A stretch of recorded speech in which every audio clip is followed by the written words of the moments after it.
അപ്പൊ തുടങ്ങാം അല്ലേ? അത് മക്കളും കൊച്ചന്മാരും കൂടെ അയക്കും. ഉണ്ണിയും ഒരു സോഷ്യൽ മീഡിയ ഒരു ഇൻഫ്ലുവൻസറും നിങ്ങൾ തമ്മിൽ ഒരു വാക്കുതർക്കം ഉണ്ടായി. ഭയങ്കരമായ ആള്.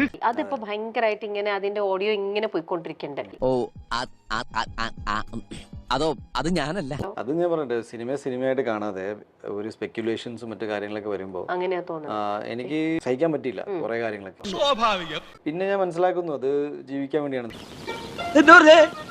അയാള് പറയുന്നത് അയാള് ശരിയാണത്, അങ്ങനെ ചെയ്യുവാണെങ്കിൽ അരി മേടിക്കാനാണെന്നാ പറഞ്ഞത്. കൃത്യമായിട്ട് പറഞ്ഞ അരി മേടിക്കാനാണെന്ന് പറഞ്ഞു. കിട്ടിയാ ഇല്ല, ചോദിച്ചു വാങ്ങിച്ചു. അങ്ങനെ ഒരാൾ പറയണേ ഞാൻ അന്നത്തിന് വേണ്ടിയിട്ടാണ് ഞാനത് ചെയ്യുന്നതെന്ന് പറയുമ്പോൾ പിന്നെ I think I have to respect that. Okay, Arikomban കേരളത്തിലേക്കുള്ള വഴിയിൽ ഒരാൾ പച്ചയ്ക്ക് പറഞ്ഞു ഞാനിത് ഇങ്ങനെയൊക്കെ ചെയ്യുന്നതും സംസാരിക്കുന്നതും എൻ്റെ ഊഹാബോധങ്ങൾ പങ്കുവെക്കുന്നതും അത് നിങ്ങളെ ഏത് രീതിയിൽ ബാധിച്ചാലും എനിക്ക് വിഷയമല്ല, ബിക്കോസ് ഞാൻ അരി മേടിക്കാനാണ്.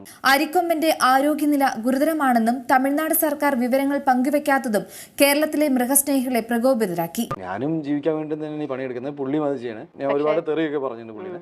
അരിക്കൊമ്പനെ ചിന്നക്കനാലിലേക്ക് തിരിച്ചു കൊണ്ടുവരണമെന്ന് ആവശ്യപ്പെട്ട ഇവർ സമൂഹ മാധ്യമങ്ങളിൽ ക്യാമ്പയിനും നടത്തി. അതൊന്നും സാരമില്ല, ഇവന് ഇതൊക്കെ പറയുവാ. പുള്ളിയുടെ വീട്ടിൽ അച്ഛനും ഉണ്ടാവും, അമ്മയുണ്ടാവും, ഭാര്യ ഉണ്ടെന്ന് ഞാൻ മനസ്സിലാക്കുന്നു. സുഹൃത്തുക്കളെ കുട്ടികളോ ഓരോട്ട് ഈ അരി ആ വീട്ടുകാർ തന്നെ കഴിക്കണ്ടാവുക. അപ്പൊ എന്റെ തെറി കേട്ടിട്ട് ഒരു വീട്ടിലൊരു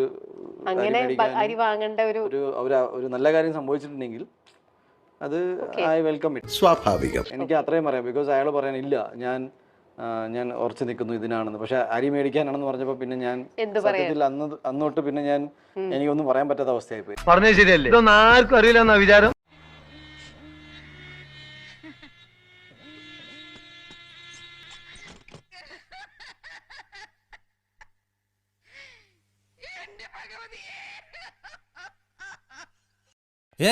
ഞാൻ പോകുന്നു. Bye bye.